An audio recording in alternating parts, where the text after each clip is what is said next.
and they're recording the songs for Summertime Dream, my favorite Gordon Lightfoot album.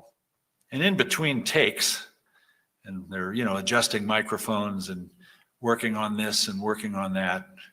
And this was a process that took a while, and they're working and working and working. And one day they got some time left at the end of the session, and Gordon just pops out of nowhere and says, hey, since we got a little time left here, let's play the Shipwreck song. Let's play it all the way through. And the guys in the band said, what do we play? We've never heard it. He said, well, just, I've kind of hummed it. I mean, it's kind of the same thing over and over again. Terry's going to start it for us, and Rick will come in with some bass, and, Pee Wee's going to add some stuff. Just play what you feel. Just play what you feel. It's a song that's got a lot of feeling in it.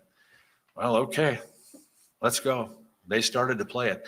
They got about verse and a half into it, 2 verses into it, and Gord stopped them and said, no, it's too fast.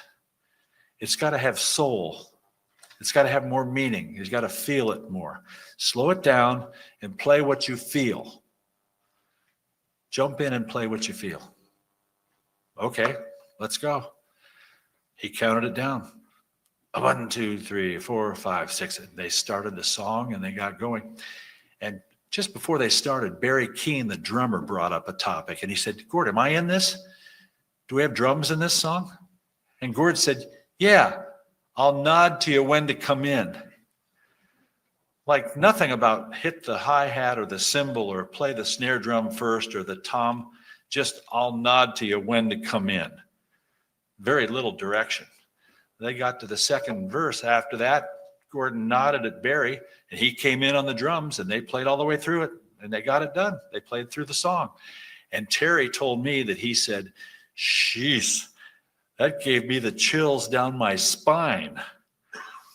And Rick said, Gord, I think you've got a hit here with this, Maybe this ought to be on the record, the guy said.